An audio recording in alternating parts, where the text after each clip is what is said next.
So, Stef, welcome to Eyes Wide Open. Thanks for coming on the show. I appreciate it. Well, thank you for the invite, sir, and it's a pleasure to be here. Great. And I feel as if we should let our audience know why you're half naked with a sling around your neck.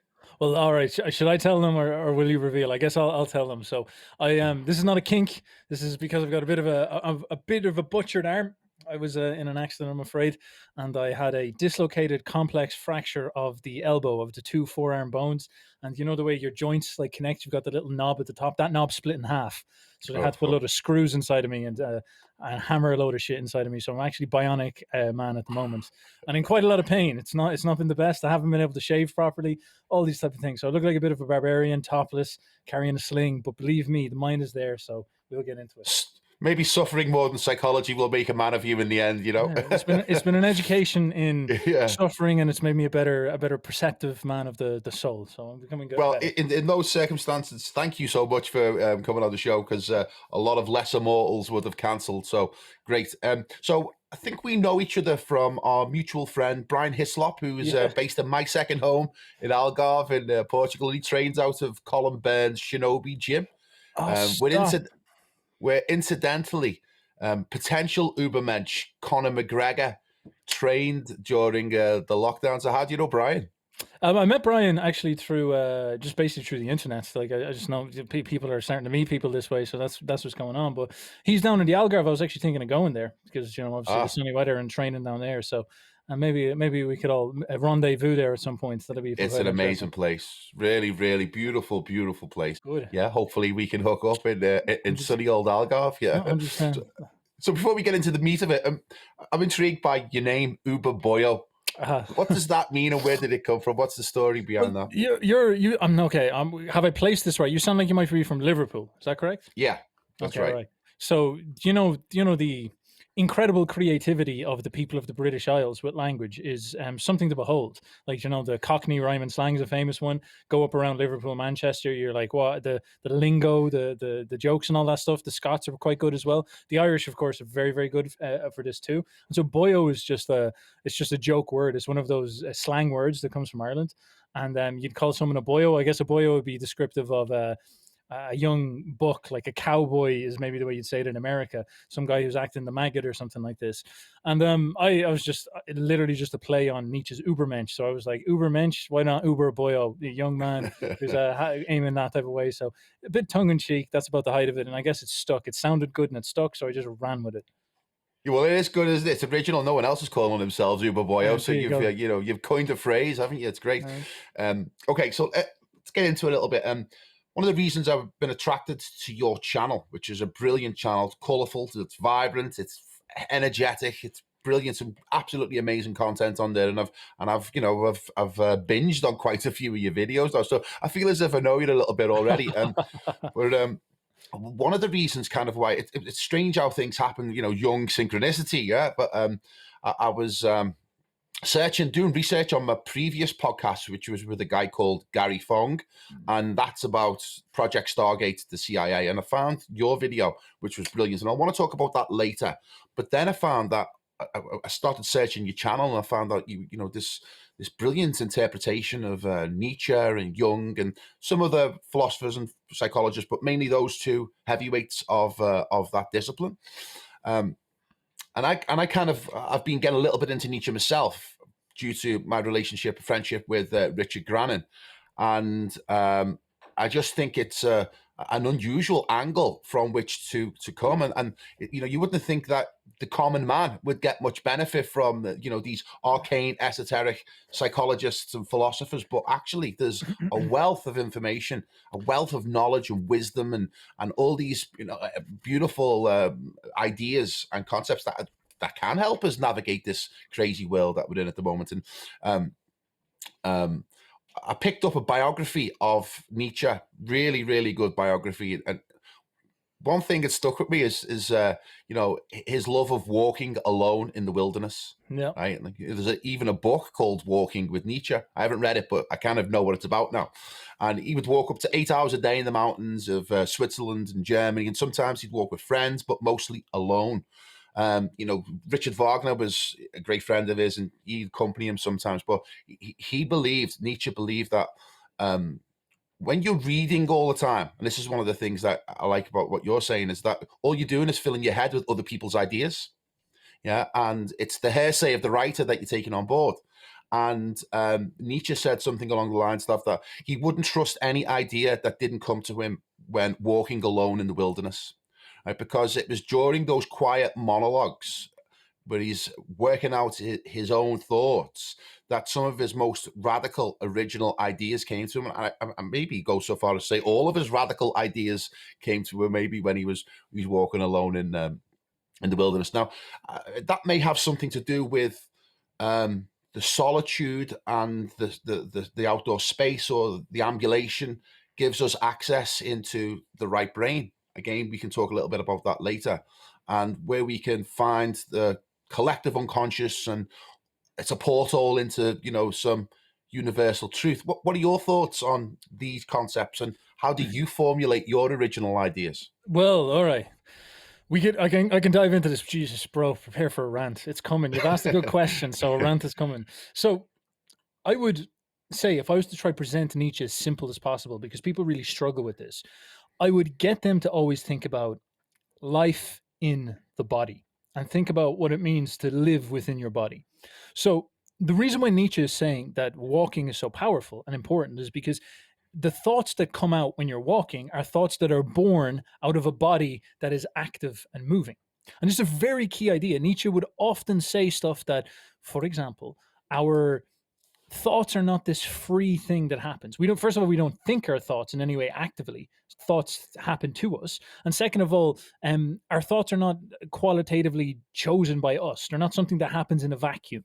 Our thoughts are very dependent on how we are. So if you are sick, if you are unhealthy, you tend to get more pessimistic thoughts. I literally broke my arm. I know exactly what he's talking about. When your arm breaks and you're in a state of disease, you start to spin negative stories about the future. You start to demoralize yourself. You start to feel worried. Bigger things that were you thought you could conquer before now seem like daunting tasks. You start to put yourself down. You feel bad for yourself. And so in this state of physical malaise, my thoughts begin to bully me around. They begin to push me around. And in that sense, the sort of fountain, which is my body, from where my thoughts come out of, if I'm in a bad state, those thoughts are going to necessarily be tainted with that badness. Okay. And so Nietzsche would often say, well, if you're in a state of great health, we should listen to the people who are in a state of great health. It's a very simple thing, when you think about it, is that if you're healthy, if you're strong, your thoughts are going to be more accurate than if you're sick. And the problem with philosophy in general is that most of the people writing philosophy are sick. Most of the people writing philosophy are nerds, are book copers, are motherfuckers stuck inside, are motherfuckers who aren't out in the world walking across mountains. They're guys stuck, hunched up, overthinking things, caught in this web of rationalizations, externalizing those rationalizations into book cope, and then shoving that stuff down your throat. And what that does is that actually infects you almost like a disease. It gets into your head and it changes the way that you do things, and it changes all the habits that you have, and it gets you trapped in your head, and it actually influences your life in a negative way. And so one of Nietzsche's core theses is this idea of health of the body, of vibrancy of the body. The whole point of all this thinking and philosophizing and talking about reality and talking about life and all this type of stuff is to try create healthy, strong bodies, a strong, vibrant life experience, because that's ultimately what brings fulfillment and happiness and all the positive emotions. And he extends that and externalizes that into an entire philosophy, which I can go down, but I don't know if you have any thoughts on that first of all before I continue. Well, yeah, I think it's quite ironic, isn't it? That he had these ideas about health and fitness, but yet he was probably one of the most sickly people I've come across. He was bedridden for a lot of his life, a lot of his short life, because he only lived till he was 45, didn't he? And had a pretty sticky end in a mental hospital. So with those big ideas, what fried his brain? I mean, what do you think? Well, this is quite a motif, and this could just be cope from me. Maybe I'm a Nietzsche fan and I'm just coping. This could be the case, but I think that is it's something I often notice people who struggle with the jarring side of his ideas throw at him in almost to escape it. This would be, from Freud's world, a rationalization. So, for example, someone comes up to you and says, "You're a liar, and here's evidence of you lying," and you might turn around to them and say, "Well, you're a bad person in this way." That's you deflecting from the fact that you are a liar. That person might indeed be a bad person, but it doesn't mean that they're not telling you the truth. And so the situation with naughty nasty Nietzsche is he was sickly. This is true, but he overcame his sickliness. He overcame himself. Like, this is actually a big part of his story. Like, he was not sickly for the majority of his life. He grew up in a society like we all do, and this will become a big theme I'll talk about now in a moment, where he was fed food like we have this nowadays, where, you know, all of our food is filled with seed oils and chemicals and estrogens, and that's destroying us. And Nietzsche's time wasn't much different. Nietzsche was growing up where they didn't have knowledge about high protein foods and all these type of stuff, and so Nietzsche was born into a culture, and the culture created him. And many of the fallacies of the culture, it was a very neurotic Christian Western neurotic philosophized culture, the rational 19th century. It didn't understand how to create great bodies. This is one of his main complaints. And so he grew up and he was frail. This is true. And he was diseased, and he probably had some type of autoimmune stuff going on. But he overcome it, didn't he? He fought against it. He didn't just succumb to it. He found ways to deal with it and, you know, create some of the best ideas in history. And this is precisely the point, is that he was buckled by this, and he could have turned into one of those decadent philosophers that wrote cope books talking about how life is evil because he's suffering and he's sick. But instead he beat his mind. He sat down and lay there in his sickliness. He went blind at points, and then he overcame that. He forced himself to go walking. He cleaned up his diet. He became one of the first, you know those people you see online who like fixed their autoimmune diseases and all this type of stuff. Like, he was actually one of those type of characters where he fixed his health problems by himself. But he didn't. He went past this stuff. He experimented with stuff. He was trying all sorts of weird fucking drugs as well, and he was trying all these weird diets, and he was traveling all across Europe to try to find the best place. Mountains is the place he enjoyed the most because of the light air, as he says. And his death, of course, what, like, you could point it at me like he went schizo and like fell into Satan's arms or something like that. But his dad also died of pretty much the same thing. Like, maybe it was some type of hereditary disease. You don't know. But I think the point still stands. I think in some sense he was probably one of the best representations of his philosophy, precisely because he was sickly and he did overcome it. Well, it's, you know, I find it really, really interesting that he created this idea, which is quite controversial in some circles, is of the Ubermensch, and otherwise known as the Superman, you know. And I've picked it up in the culture, you know, over my life, but I've never really looked into it. And I've always been really interested in it. And it's since dipping into Nietzsche's story and his ideas that I've become more interested in it. And it was only through picking up on some of your videos that it's the first time I've been able to create the concept in my head of what it is and how it applies to Nietzsche, why he came up with that concept. Because, you know, we're talking about an academic who was also someone who wanted to go out into the world. And in some of your videos, you describe the Ubermensch as the synthesis of the priestly class, the priestly academic bookworm class, and the visceral warrior class. Yeah, and it's that synthesis that creates the warrior monk, I suppose. That's what it is. So can you tell me a little bit about, you know, the Ubermensch, what it means, how one becomes an Ubermensch, and is this what we're missing from our current society, where there is a collapse of testosterone? Manhood now is something that we struggle with, you know. We're becoming men later and later and later in our lives. We're remaining more infantile, if ever, because we're not putting ourselves through any trials of fire, you know, anything that tests the mind, the body, the soul. So do you think this concept of Ubermensch is important right now? Because I feel as if it is, and I feel as if you're onto something here. And tell me what you think. Sure. So I'll get maybe to the warrior and the priest thing secondary, and I'll start with actually a different Nietzschean concept that will set the stage for what we're talking about, because I think the most powerful thing about Nietzsche is the big story that he's painting. I think it's a very simple one as well. Like, you've heard it before. And the very famous version of it is that strong men create good times, good times create weak men create bad times. You know, there's a very simple version of it. Now, we're at that point, weak men create bad times. We're absolutely at that point. And Nietzsche, in fact, because these things happen over the course of centuries, Nietzsche was basically at the beginning of that point. So this is probably why he's so relevant to us, because he showed up just as we went from that transition from strong men creating good times. Like the good times are now transitioning towards weak men were starting to take over. The men were generally getting weak and the bad times were coming. And Nietzsche saw all this. He saw this preemptively. And what we mean by this is like the West had conquered the world. And we were at that point where the West had all the wealth, all the resources. Western culture was in a phenomenal place.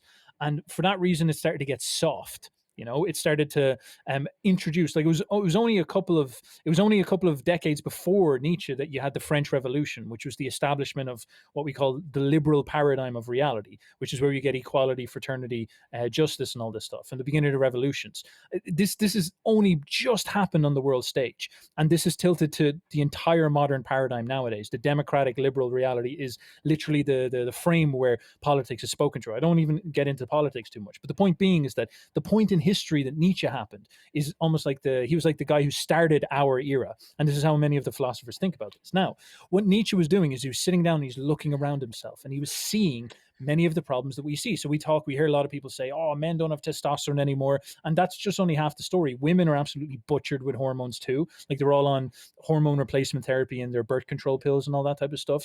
The foods are a disease. People like don't exercise. We're all obese and we're not really in touch with our nature. Everybody's going like sterile and becoming anti-natalist, Nancy against children now. What you see is that this culture that we live in right now is very anti-life. It's not really enthusiastic about life. It believes that life is generally quite evil, and it believes that us being parts of life are generally quite evil, and we don't really want to participate in it. We don't want to have kids. We don't want to fulfill our purpose this way. We don't really want to fulfill our purpose in any way. We want to just bow off the stage of human existence and just let the environment take over again as a sort of apology for us existing. And this is not a good place to be, because that's as Nietzsche would call it, it's a nihilistic perspective. We hate ourselves, we hate life, we are life and we hate life, therefore we hate ourselves. This is the sort of problem that we find ourselves in. And so Nietzsche, back in the 19th century, he saw the beginning of all these trends. He saw how people were getting more comfort loving. He saw how people were pedestalizing the ideas of these sort of, you could say, the softness in the culture was revealing itself. The unwillingness to be stern and real. The unwillingness for people to say, for example, if you want to create good times, if you want to create strong people, you need to create environmental pressure. You need to create danger. Now, that was done for us naturally in the past, where there was wars, there was the environment and all this type of stuff. But now that all that stuff has been taken away, we're going to have to consciously choose to install environmental pressure. There's no way around it. Like, if we want to be as beautiful and great and strong as the people were in the past, we are going to have to willingly stand up and say, I want oppression, I want challenge, I want pressure put down upon me, I want restriction, I want challenges and obstacles that I need to overcome, or else there will be nothing that will stimulate us, and we will form into something quite ugly. We will become disformed, we will become obese, we will become sloppy, soft, comfort loving, entertainment loving, bread and circuses loving, delusional, stupid, dumb, because when there's no pressure we fall apart. In fact, an illustration of this, there was a very famous bird that the Europeans found when they showed up in New Zealand or someplace, and this bird had basically no natural predators, and it was this like bird that could not fly and nested on the floor of the island that it lived on.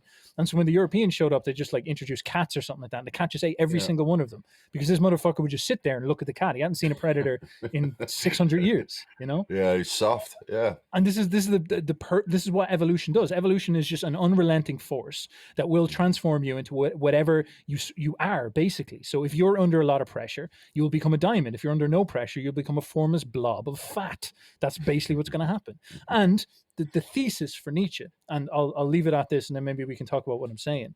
At the very foundation of it is that we're in this historical process. So think like it's like a story we're living through right now.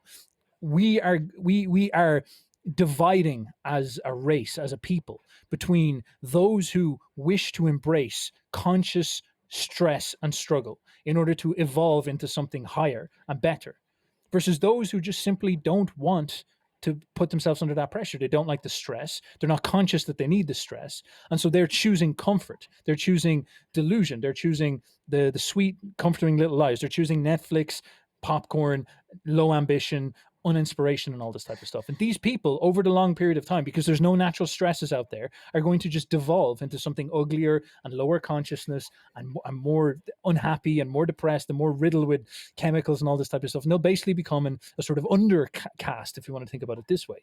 Whereas these people who choose conscious stress, who choose to improve, if you want to put it this way, will start to basically take off, and it'll be like the splitting of a species. Because up till now, we have been the same species for thousands of years. If someone became king over us, if you had the British king and queen who ruled over Ireland and England, they're still chimps. They're the same as us. They're not that much different. Like, you pull the clothes off them, they're the same status as us.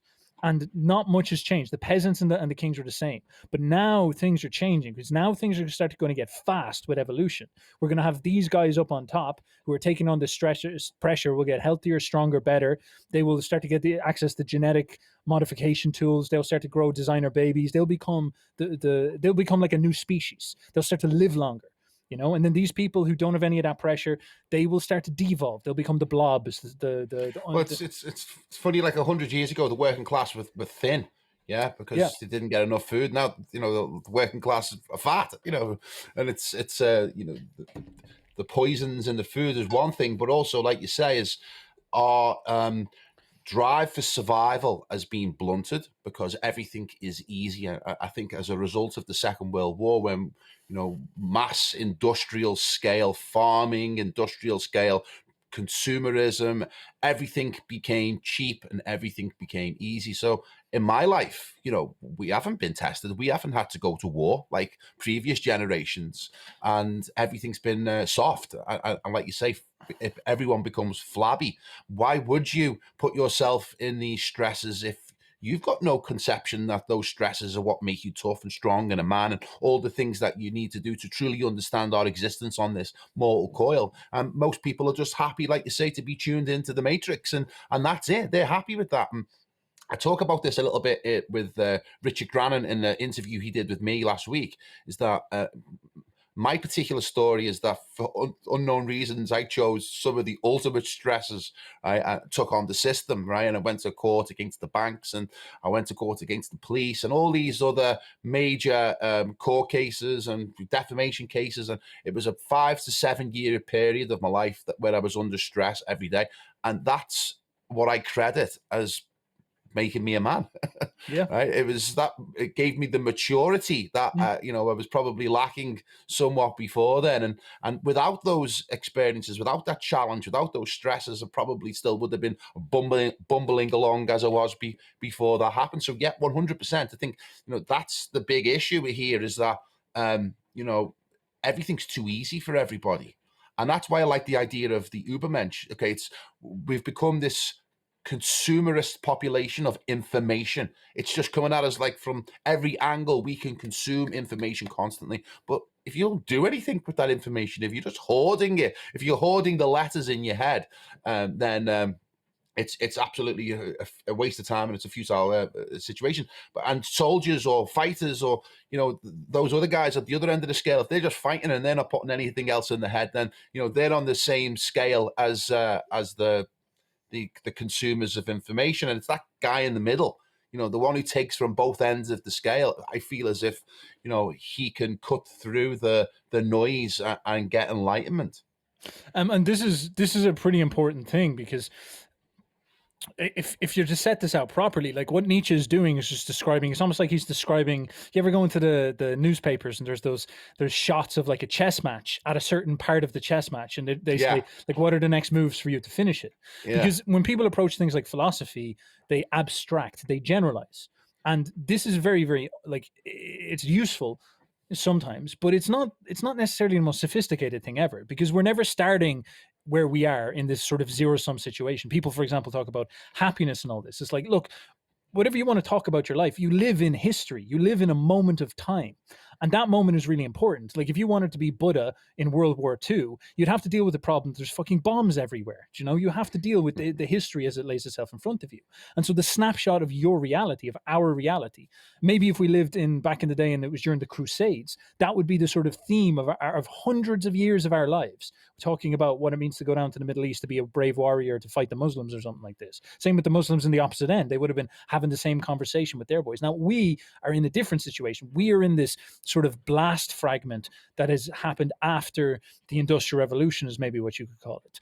And we're in that pocket, that period where Christianity has fallen, the colonial West has fallen, all these great things have fallen, all these huge ideals and world orders of the past have fallen, and we, motherfucking thing is dangling here. We are not one arm. Yeah, I've only got one arm to hold it now. So we're in this situation where we're in it's almost like there's a chess board sitting out in front of us with all these pieces in place, and these pieces are pointing towards one specific outcome, that in order for there's going to be a winner and a loser situation. Some people, some entity, some group of people, some people, I don't know what it is, are going to have to overcome this problem of there's no more environmental pressure and transform into, essentially, you could say, the leaders, the people who walk reality forward, the people who the next ruling caste. Maybe I'll give you an example of this to try to illustrate this, because I know sometimes this can be a little hard for people to follow. When Rome fell, the Roman rulers lost power, but there was the Goths, who were the Germans, who came out of Northern Europe, and they ran down and they took over all of the old Roman Empire and established the German monarchy that lasted up until the last 100 years. The people who won when Rome fell were the people who ruled medieval Europe and as the kings, as the royalty. And this is how serious it was. During this position of transition, these Goths, who took advantage of the situation and claimed their space at the top of European society after the power vacuum opened up, which is precisely what's happening, ended up ruling for thousands of years, permanent rulership. And this comes with all sorts of benefits. Their genetics are more present all over Europe. The peasants who had suffered immense amounts underneath them, because that's exactly what happens when you don't want to be a peasant. This is how it works. And the point being is that they didn't have that opportunity until Rome fell. But when Rome fell, there was this space, there was this chance. You could transform into whatever you want to be. You could become, imagine saying to this German motherfucker who's running around butt naked after pigs, being like, your ancestors are going to rule the Roman Empire. It's like, what are you talking about, bro? You weirdo. Like, no, I'm not. I don't even wash myself properly. But this is the reality that happened for them. It's an incredible destiny that they had. We're sort of in the same situation. Those German empires, those German emperors, the kings, the aristocrats, they've fallen. Every single nation, every single monarchy has crumbled. The Queen in England barely has any power anymore. All these things are falling apart and fading away. And there's a new vacuum, a new opening that's now here again. And this is a very big question. Who is going to fill it? What is going to go into that place? Who's going to step up and seize that position in order to establish a vision for the future? That's a big idea, because the West was fundamentally the spirit of these German people manifesting as their success. The aristocrats made the West. Now, whoever becomes the position of victory in our situation will decide what the culture is for the next 1,000, 2,000 years. And the people who fall down into the peasant caste will probably have a very, very bad time, because this will be more dramatic than the ones in the past. This might even be a species level split, as I said. Which do you think all this talk of the Great Reset? Exactly. So I'll get into that now. Is that what we're talking about here? Is that maybe the opportunity that is a group of elite are looking to move into the next Holy Roman Empire? Is Klaus Schwab is German, isn't he? I think. But look, to put this very simply, because people get very emotional about this, and I understand why, because it's fucking scary when he's saying, I'm going to take all your fucking houses and make you eat bugs. You're like, Jesus, Klaus. No, I don't want that. Just leave me alone, Klaus. But the reality is that it's like the fall of the Roman Empire. There's a power vacuum, there's a hole, there's a space, there's a game to be won. People are going to try to win it. you Of know. course, And human if nature. and human nature, and you might not like Klaus Schwab, but he's got a better plan than you. He's got a better plan than us. We're sitting here to fucking bitching about it, but he's sat there for the last 20, 30 years, and he's articulated out this very technologically orientated vision for what the future of mankind could be. And this great reset is this idea. Like it's literally like, you think about what he's saying. He's saying that capitalism showed up about 200 years ago, created this fucking chaos, which has led to this opportunity for this new bourgeoisie. And we've got to this point now where this bourgeoisie has so much power that the peasants aren't going to catch up. It's over. The game is won.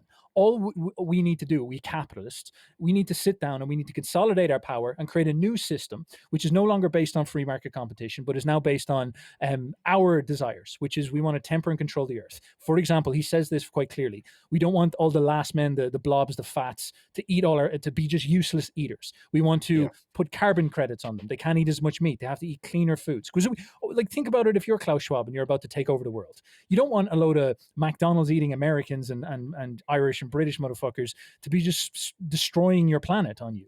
You want to control them. You want to calm them down. You might even decide to depopulate them. It's a bit Machiavellian. It's very Machiavellian, but you can see the logic in it. You can see the psychopathic. Yeah, it's not like they haven't been talking about it for a long time. I mean, depopulation has been a major part of their agenda for 100 years. It was originally called eugenics, wasn't it? And then they had to change the name because it became an unpopular term, and they changed the name to population control. So this is an old idea. These same families, these same bloodlines, they've been working on this for a long time. And it feels as if we're reaching a point in history where they're going to make a move and actually go for it, because that's what the last few years has signaled to us. And now we're hearing about monkeypox is hitting Europe, So, but this is it. And I think this is very important to be level-headed and clear thinking about it, because that's exactly what's going to happen. And again, what I mean is that you can't be reactionary. You can't throw a tantrum. You have to just see clearly what's going on. These are predators. These are lions that are going for the win.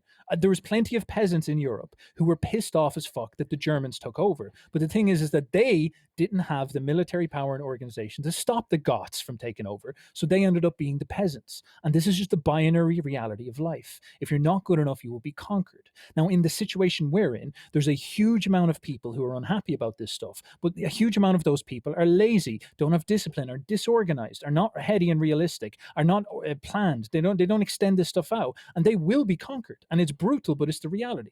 And the thing is that there is also this opportunity for people who might be a bit more idealistic, who want to assert themselves and seize that position, that power vacuum of becoming, you could say, maybe the Ubermensch. And maybe you could steer it in a better direction. For example, I'll give you something that is actually quite positive. Jack Dorsey came out recently and said that Klaus Schwab is like, a bit of a dork. He goes out on Twitter and he disrespects him. And all of a sudden the magic spell starts to break a little bit, because Klaus Schwab seems like he's some type of, fucking Bond villain who controls the world. But that's not true at all. He's just a guy with big ideas who's quite organized and who's managed to get an awful lot of connections. He's a guy aiming for the Ubermensch status. He wants to be the people who control all the genetic modifications, and he sees his vision and he's going for it. But there's people out there like Jack Dorsey. Elon Musk is now getting on. Like, you see, well, these that's people. interesting, isn't it? Because Jack Dorsey has been unleashed since Musk has made his move, because undoubtedly Musk has made a move, right? Yeah. I don't know which move he's made, or sorry, I don't know from which team he's actually made the move from, whether he is genuine or he's just another shill. I don't know, right? But Jack Dorsey, 18 months ago, I mean, he was like a chief recruiting officer for Antifa, wasn't he? And then all of a sudden, his position in Twitter has changed, but now he's like this outspoken libertarian online, and he's speaking openly, more openly, and going after people like Schwab. So something has changed in the higher echelons of the elite, and maybe there are warring factions, and people who oppose the Great Reset and people who are going with it. It's all down to visions. It's all down to dreams, like what people see as the way that the world should be in the future. So like the likes of Klaus Schwab has very publicly started to say what he thinks the vision for the future has been. And there's risks to that, because then people can start to decide if they support it or not. And so Jack Dorsey has probably looked at it and said, fuck this, man. This is fucking crazy shit. I'm not part of this. But Bill Gates is probably like, yeah, bro, let's do it. We're all down. This is the one. And then maybe Elon is the same thing. Like, Elon's sort of looking around himself and saying, man, I don't like this either. Like, this is bullshit. And so these guys might start fracturing off. And Elon Musk now is getting really into Jordan Peterson and all this, and so you start to see an alternate vision for what reality could be. And essentially, this is a really big question, but nonetheless, these people will be fighting for these slots. These people will be fighting for these positions, and it's prerogative of us to get involved. Like we want to be among them, claiming that position. Like that's our great opportunity in history for us to rise up and take that status and be like, this vision is right. I'm not interested in forcing people to eat fucking bugs. I want to see the excellence of man shine, and this is my vision for doing this. And I've got a better plan than you, Schwab, you dumbass, you dork, you flabby fuck, and then go in and make it happen. And so let's pull it back from the meta level of global politics and stuff. No, it's great. I could talk about it all day, but we'll end up just talking about politics. True. If we pull it back in again, so okay, that's the problem. That's the landscape. That's the political struggle that we are engaged in. There is a move for a new empire. There's a move for a new dawn of man. This technotronic era may be upon us, and if so, what do we do about it, and how do we bring that back to us as individuals? It's still running with this idea of the Ubermensch, or maybe let's make that a little bit smaller, of manhood, because it seems to me one of the biggest problems we've got right now is that men are afraid to be men, or more importantly, they don't know how to be men. Well, and there's before I unleash you, right? Is that one of the things I'm into is one of the people I'm into is Joseph Campbell, right? And he talks about knowledge through initiation. Yeah, yes. And I was a filmmaker for over 15 years. I was a director for 10 of those, and understanding screenwriting was one of the part of my education. I read everything I could on the subject, and one thing that stood out was a book called The Hero's Journey by Christopher Volga, which is the Bible in Hollywood. Most successful Hollywood movies use the hero's journey as the structural template for cinema. Even the most successful independent art house films use it as well, but it's more subtle. And the hero's journey is just a distillation of Joseph Campbell's work, which is The Hero with a Thousand Faces. And it's a brilliant, but it's about it's just 12 stages to the hero's journey, and it's a mythic structure that Jung talks about as well. And it's about, man's initiation from boy to man, really. And he starts off like Luke Skywalker.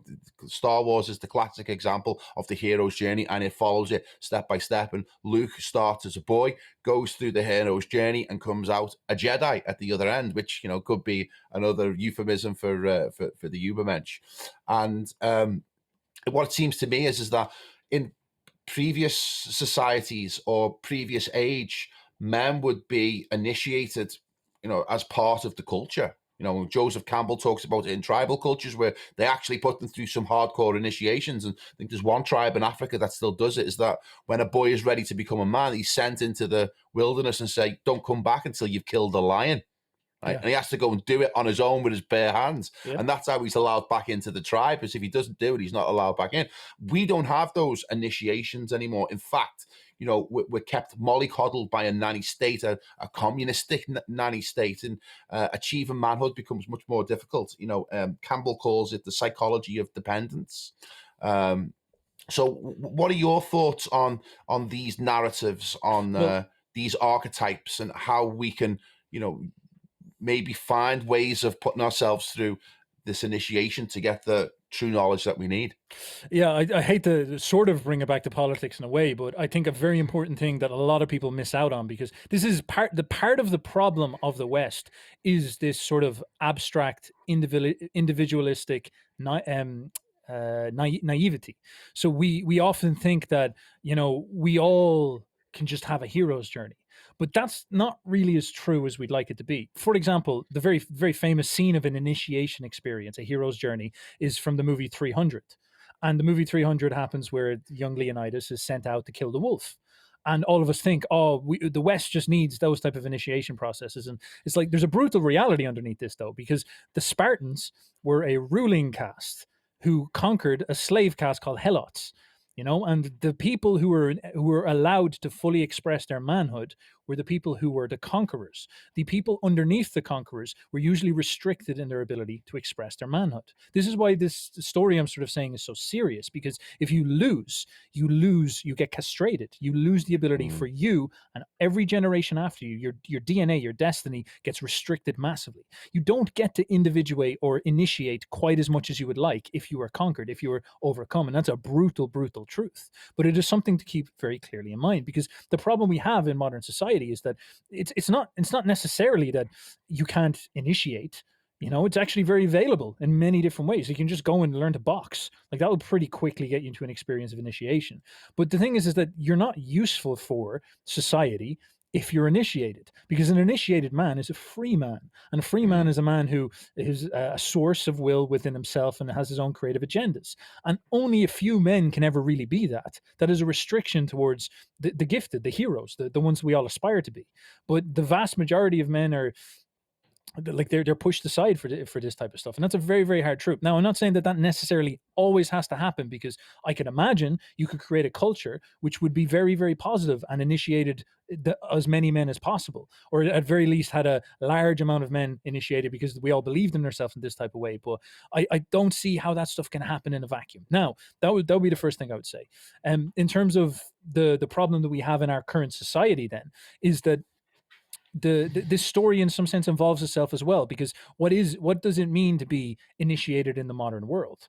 Weirdly, it's almost like a spiritual thing at this point. To be initiated in the modern world, you have to become aware of what the fuck is going on. You have your soul, and your soul is like primal and ancient. Your soul is older than society. Your soul is the thing that, when I fire you out in the jungle, would be able to strangle a gazelle with your bare hands and then drink its blood. Like, your soul is the thing that could be able to kill a man with your bare hands. And weirdly, like, you pick up a modern soy-lennial, with his little phone, like me, I'm there like, Nietzsche, whatever. And you ask me, like, could you kill someone? Could you kill an animal? Could you eat raw flesh? And I'm like, bro, I don't know. That sounds disgusting, because I'm socialized. I'm not aware of what it is. But the truth is that if you flung me out there and made conditions harsh enough, something inside of me would turn on, that was deep, that was scary, that was monstrous. Something inside of me that I can't control would turn on and would be able to kill, would be able to eat, would be able to do. But it's like in that fight or flight situation, which we very rarely truly put ourselves in, right? Is that if we're forced to fight, and it's our survival at stake, then we open up realms of our consciousness and download information so that we have these abilities to deal with that situation and come out alive as the victor. That we don't access those parts of our consciousness. That is such a big idea. Like, what you unless that we're in it. Sorry to interrupt, but like what you said there is the money note. The money note, okay? Because you don't access that deep part of your soul. But that deep, this is like Jung, you've got a deep unconscious that drives everything. And these deep parts of your primal soul, if they're not turned on, you're not really a person. You're just sort of a socialized creation. You're just a fucking soy boy, or whatever you want to call it. You're cuckolded, you're castrated. You're not fully what you are. You're only a half man. You're a boy, basically.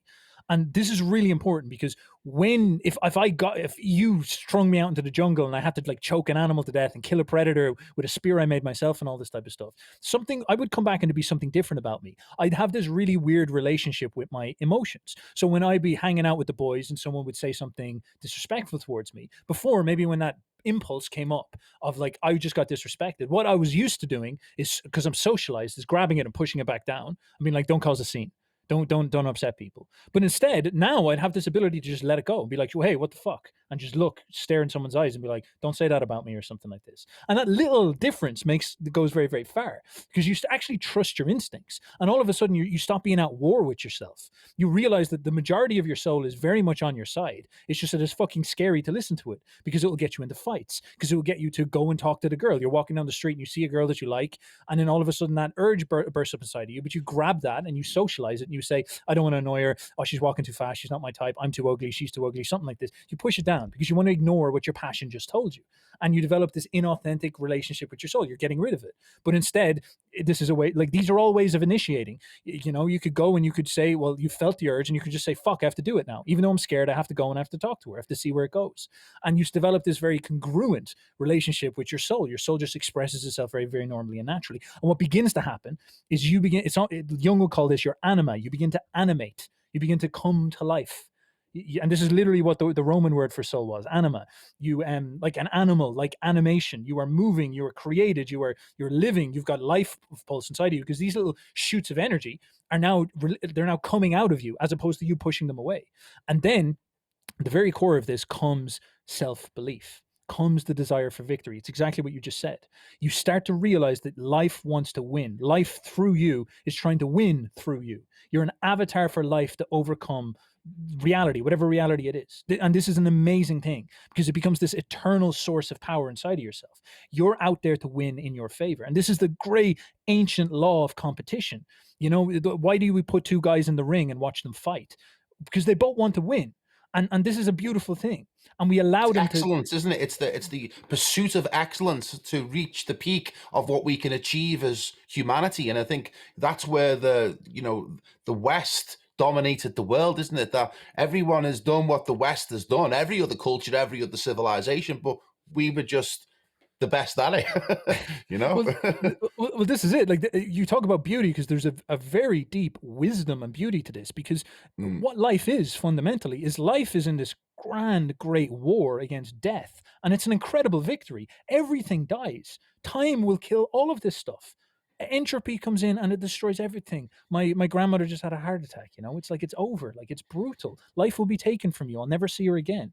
These things happen, and it's all coming to get all of us. And your favorite dog will die. Yeah, it's going to rot. You could literally look at it over the course of a week and watch it decay into a skull. It's so brutal. Life, everything will be taken from us from life. And so life's strategy to overcome death is to create us. We are life's strategy to overcome death. And what we do is we get full of animated energy and we go out and we try to fight each other to see which is the most highest version of life, because life knows that the highest version of life will be most capable of defeating death. And in some type of sacred religious thing, through competing with each other and true losers and winners, life ascends through us, through our struggles and our pains and our victories and our thrills. Life figures out what's the best way forward. And so the best ones are life's chosen ones, and that's good, and that's justice, and that's right, and that creates beauty, and that creates a way forward, and that creates a way to beat the real enemy, which is the constant entropy that is always slurring around us. And if you can, and you like you connect with that when you sit down and you embrace your emotions and realize that your passions, your urges, your animated instincts are trying to get you to participate in that fight at all costs. And I believe initiation is fundamentally about that relationship. So while we're on the subject of this life and West and everything, it's I feel as if we're in the twilight of the West currently. It doesn't feel like we're anywhere near the peak, and we're certainly near the bottom. And the Kali Yuga and all those things. And what is the essence of the West? And I think you've touched upon it and read it elsewhere, which is love, and amor, and what is there beyond good and evil other than love? And I think that's one of the great ideals of Western culture, is our aesthetics and our commitment to beauty, and finding the divine in life and celebrating it through our creative, philosophical, and intellectual expression. What are your thoughts on where we stand now as a culture? Is it possible to pull it back from the edge? Because I feel as if there's a communistic approach to destroying everything they can, so that we can't go back. Our myths will be destroyed, our ideas, our stories, our architecture, so that there is nothing for us to go back to, and we can only go in the new direction of whatever that may be. Well, I'll give you, there's a lot of different stories here, so I'll try to wrap it all up. First of all, I think the correct vision for what's happening right now is precisely this idea of a dead body. Because what you see, you could call the communist or the left or the woke, whatever you want to call them, they represent entropy, literally. Like, the way they operate is entropic. and what I mean by that is that, like, it's almost as if the West, this is not to say that either side is right or wrong, because the West has died. The West has lost its soul. The West is no longer has that spark, and it's just slumped over on the floor, and its immune system is no longer on. It's a dead body, it's gone. And so these are like bacteria that are swamping over it, and they're consuming the West. And all the beautiful architecture is like the bones rotting. And the thing is that you can complain about that, but if your immune system's not strong, you kind of deserve to get eaten alive by entropy. This is the reality of it. This happened to Rome. Rome was strong, proud, took over the fucking world, but then it got weak. And then what happened is they had their socialist revolutions in just the same way, that swamped over it, consumed it, pulled it down, and ate it alive. They had their own situations where people were running through the streets, ripping down statues. Their entire culture was eradicated and pushed into the past and destroyed, and they reformed it. Like this happens. This is just part of life. And in some sense, we have no right to say that it's a good or bad thing, because we don't like it. It just is, isn't it? Yeah, it just is. Part of life. It's like your granddad sort of saying, "Oh, diseases," and it's like, listen, granddad, diseases. It is what it is. Like it's really, it's going to, like, I have to be real with you, but you're going to die at some point. And I love you and I don't want you to die, but I'm also not going to, like, let's not delude ourselves. And he would obviously say it's true, and it'd be better for him to accept it. It'd be better for him to say, yeah, it is going to die, because then you can start to think about, all right, well, this is always what happens on your deathbed. What was the purpose of my life? What legacy will I leave? What type of future am I preparing for? And then that's when your granddad starts to say, fuck. And he starts to invest in making the most out of his grandchildren and making the most out of his kids or something like that. He starts to try to create something that he can send on. I think this is the Great West, the West's great failure. I think this is where we're making a big mistake, because the West is over. It's done. It's decaying. It does not have the will to fight for itself anymore. Its soul is gone. It's not animated. It has no immune system. It's getting stomped by all these motherfuckers. But it hasn't created a child that can take the culture forward.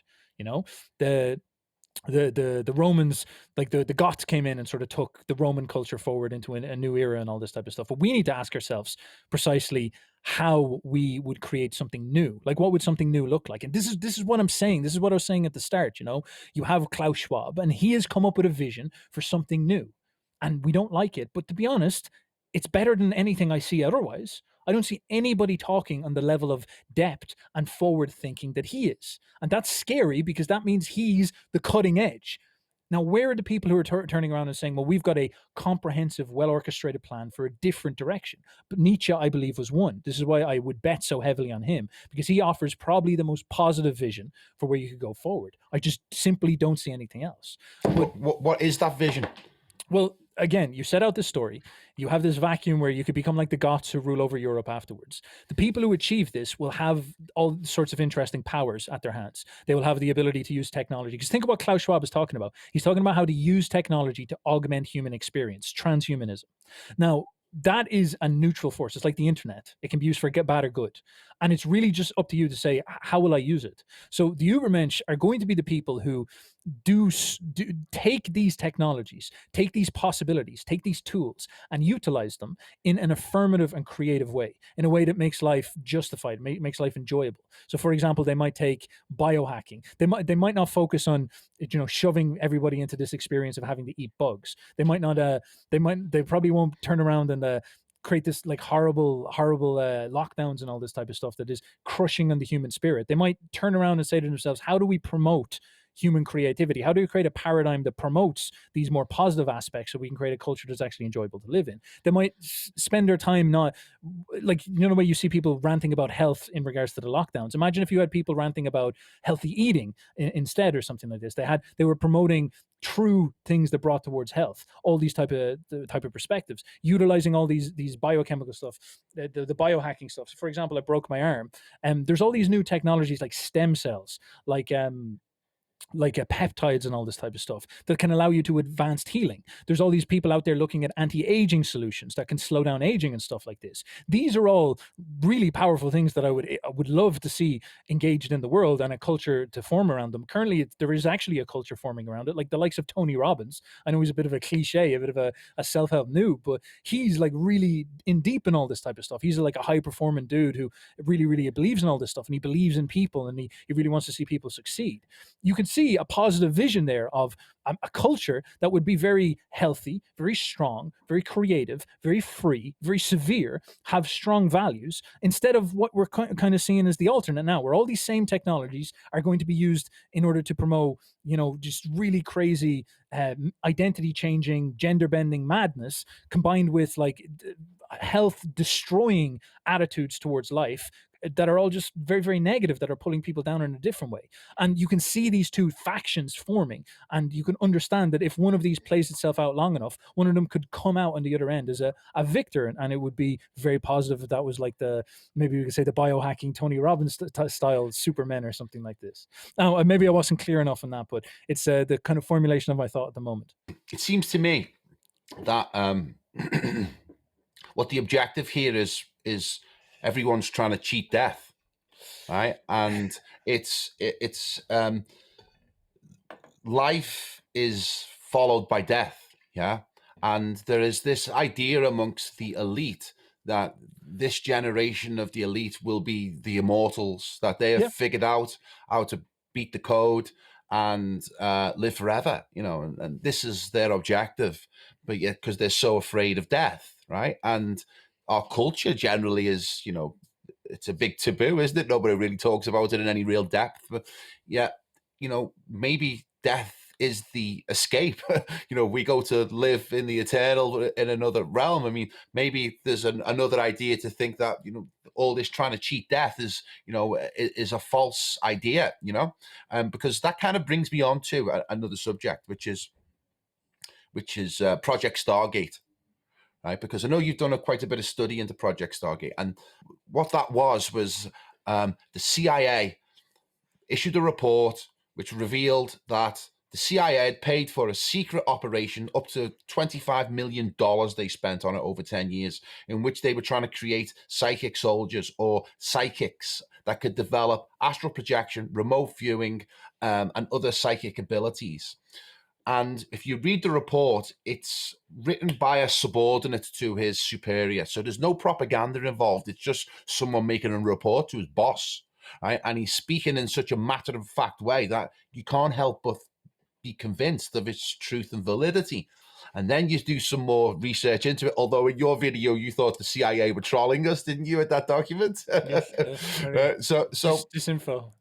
So then I look into people like Ingo Swann, who is an incredibly gifted psychic, and you look into Robert Monroe, who does astral projection and has written many books about it and has created the Hemisync tapes, and then you start to see that there is an accumulation of evidence that there are completely, vast, unconquerable realms beyond our consciousness of the finite, linear time and space material world which we find ourselves in, right? And the deeper you go into it, and I kind of do Hemisync every day now. What is it? Create with the right brain, edit with the left brain. So I do Hemisync every day because I've got the Monroe audios, and man, that is some cool stuff. It's pretty wild. Deeply relaxes you, but you come out of it and you feel as if you're energized and creative. I haven't quite learned how to astrally project yet, but I'll give you a tap on the shoulder when I do. Yeah. But so for me, that's a whole other realm that clearly the elite know about because the CIA paid for it. Clearly that they must be practicing these arcane arts, and maybe it's an idea to keep us locked in this material prison, which is what this Great Reset and all these advances in health technology is, to keep us alive and keep us in the prison to capture the souls. I know that's a little bit esoteric and a little bit maybe occult, but what are your thoughts on that? Because you've done a great bit of research on Project Stargate, so you know about it yourself. And this idea of left brain, right brain is another one of your interesting videos. Well, I would try to frame this by the challenge that we have is trying to understand what we are, and so what we're capable of is probably one of our biggest questions, because, like, as I said, not succeeding in a very competitive and powerful way, not broadly overcoming your situation, not being like a little gothic man who runs out of the forest and becomes the conqueror of all of the world. Is that's the hero's journey. Like that's the real, because when you think about the hero's journey, you're actually reading stories about heroes, like excellent, exceptional men. And most people are not like that, you know? And the capacities that you need to unlock in order to do something that are absolutely profound. And people will talk about materialism, but I think they dismiss how present these things already are in quite a lot of our lives. For example, Conor McGregor, like he was that hero who went to the very, very top, and he was always banging on about visualization, always banging on about it. Now he probably didn't know, but I guarantee you, he was hemi-syncing. He was sitting there and he was visualizing the future. And he didn't quite know exactly what he was doing, but he was procedurally getting it in the right place, you know? And it became part of his toolbox in order to win the great victory. But he won a victory in the real world as well. Like he was a combination of both. It wasn't as an escape. He wasn't visualizing and escaping. He was trying to integrate what he was seeing into the game that was laid out in front of him. And so our situation is quite the same. Like we all find ourselves in this position where I think it's very important to realize that our culture is like fallen Rome. We're in a position where we're inanimate. There are people who are going for the jugular. This is not some type of thing that we can escape into dreams or astral projection or something like this. There are people who have committed look at the actions they take. These are not joking around. Like this is real shit. It's really happening. Now, are any of these tools useful for us to economize towards achieving a more positive future? That's where I think the big question becomes. And if we can start to think in that way, I think everything starts to get its right context, because I do believe this stuff is obviously real. Like these guys are testing this stuff. Athletes talk about it all the time. I've studied advanced learning. It's legitimately all over the place. You know, you go and you want to memorize stuff. You can basically remember infinite amounts of things. But we're talking about a vision of the future, right? And what we're saying is, if one vision is Klaus Schwab's integrating technology into our brains, or even Elon Musk wants to put a chip in the brain, this transhumanist agenda to be able to take humanity to the next phase of whatever they plan. Whereas I'm saying, well, what about the vision that we can do all those things without getting chips in our brains? We can simply just enter the astral plane and do it from, our right brain and our subconscious. I mean, so rather than it's accepting, just because the bad guys want to stick chips in us and turn us into cyborgs, but maybe there is another way. There could be. Actually, have you ever found Jason Reza Giorgiani? Do you know who he is? No. Brother, check him out. I'll send you a chat, because he has a very good take on this. He has a very comprehensive, well-articulated worldview about that alternate vision. You would love him, man. Holy shit, you would love him. I guess what I'm trying to say is that the problem I often have with this is that we're talking about a shift in history so monumental that it's very difficult for me to even see it happening. So, for example, will everybody begin to astrally project instead of using the internet in order to access the collective mind or something like that? It's like, what would that even look like? Where would we even begin to start? And believe me, I speak to a lot of people. Most people aren't going to do that. Like, I just don't see how that's going to happen. Like, most people are, I struggle to get people to eat properly. Never mind fucking sit down and astrally fucking project. You know what I mean? And but we don't need everybody, do we?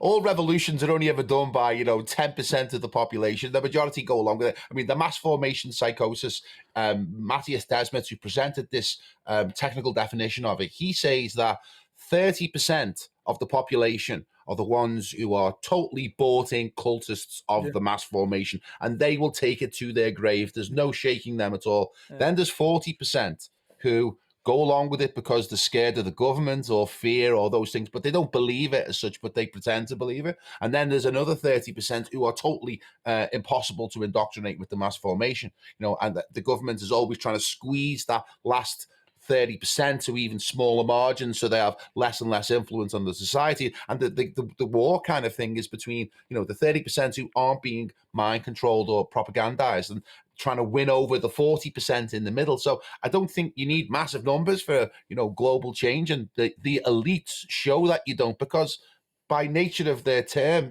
nature of their existence, elite is a tiny group, isn't it? And they're able to shape the destiny of the 8 billion people on the planet. Yeah, I guess maybe the way I mentally model what you might be talking about is that because I'm talking maybe about like the Ubermensch who rule and then the peasants, but that's actually Yeah. not how these hierarchies form. They form tripartite, I think is how you say it. You have a priestly caste and you have Yeah. a power caste, a warrior caste, and then you have the peasants. So you have the kings who rule, but then you also have the Brahmins. And what the Brahmins do, the priests do, is that they are almost like they're almost like these characters you're talking about. These are the people Hmm. who spend all their time thinking about psychology. They think about Yeah. controlling the minds. They think about redeeming the minds of people. And the ideal for the priests is that the priests are obviously trying to get the most human potential out of the peasants and the warriors and maintain they're like the philosophical kings, if you want to put it this way. Whereas the kings and the warriors are the guys who are out there asserting themselves and fighting for political power and fighting for, they operate on different values and whatnot. And these castes are always in competition with each other perpetually. And it's one of those perfect tensions that kind of needs to be this way.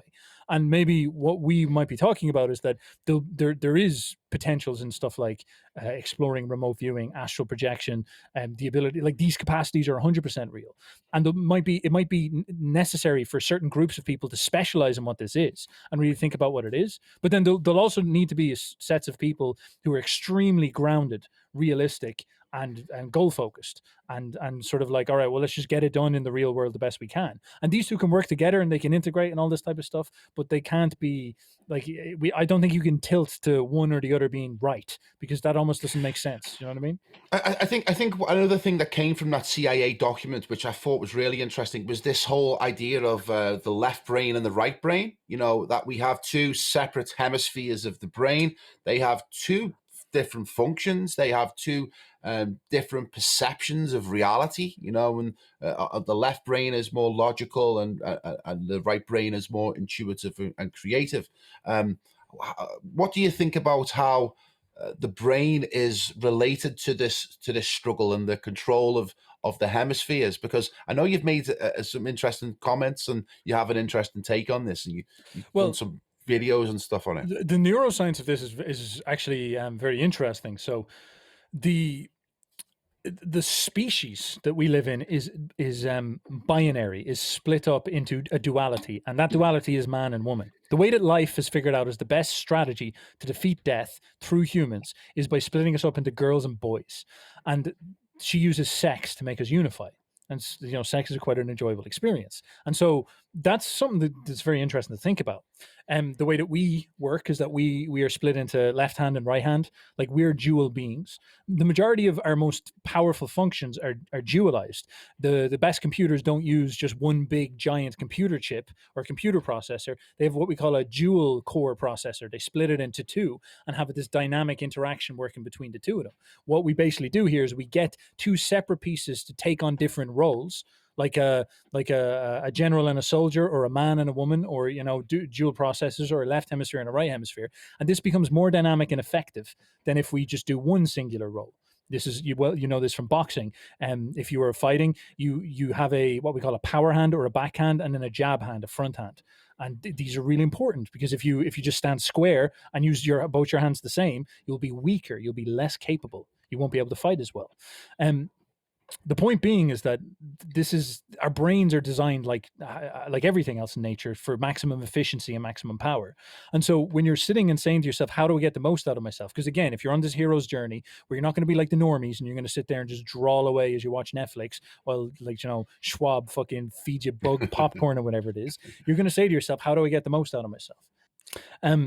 The big story that I'm constantly saying throughout this whole thing is that, your situation, the myth that you live in is this period of cultural transition.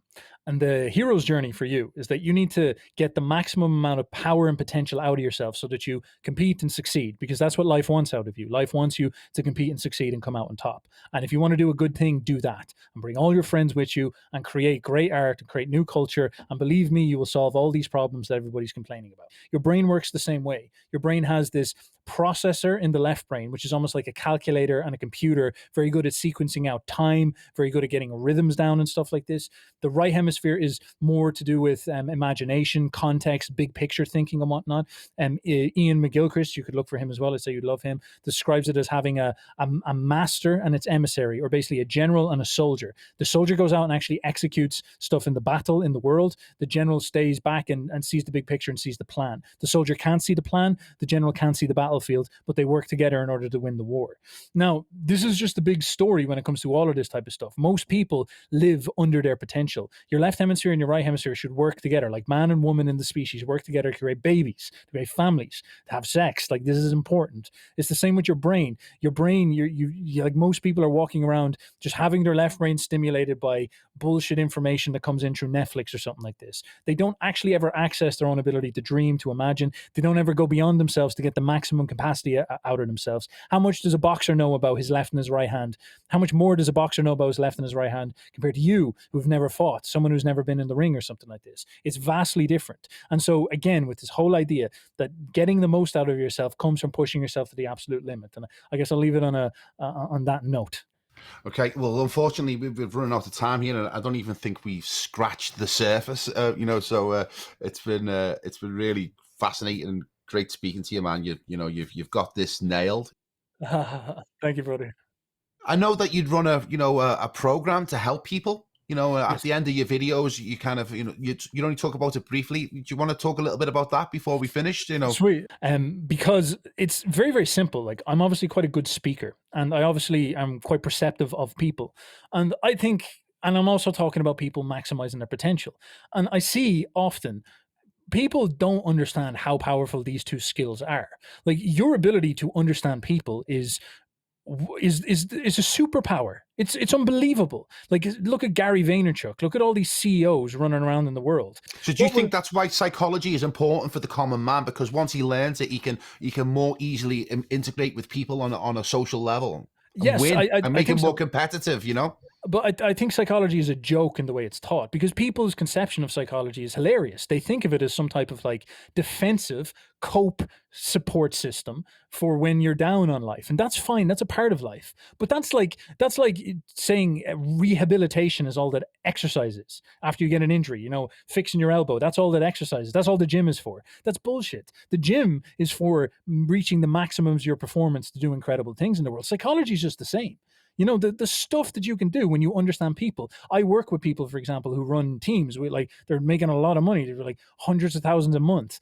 And their problem is that obviously they can't do all the work themselves. So they hire me, and I come in and I train them on how to organize a team, how to work a team, how to perceive into people, how to act like a leader and communicate to people and whatnot. And the value of these skills are phenomenal, because if you build a team underneath yourself, that's the thing that takes you to multi-millions of dollars. That's absolutely phenomenal in the power. Now, obviously not everybody is in that type of place, but a lot of people are sort of like, all right, well, how do I maximize my potential? How do I start getting myself in a better position in life? How do I start presenting myself better to people? How do I start leading better? How do I start making money or something like this? And it's like, bro, if you are perceptive of people, if you can empathize, you could become top 1% in all of these things. If you're good enough at these skills, if you genuinely have this stuff, if you learn to speak, if you learn to perceive people's realities, if you learn to observe people's emotions, all of this stuff it's like you're sitting on a fucking gold mine and you don't even realize it. And so when I take people in, I'm teaching them how to turn that into something actually practical and useful. I'm showing them how to economize these skills and make it something that actually changes their situation.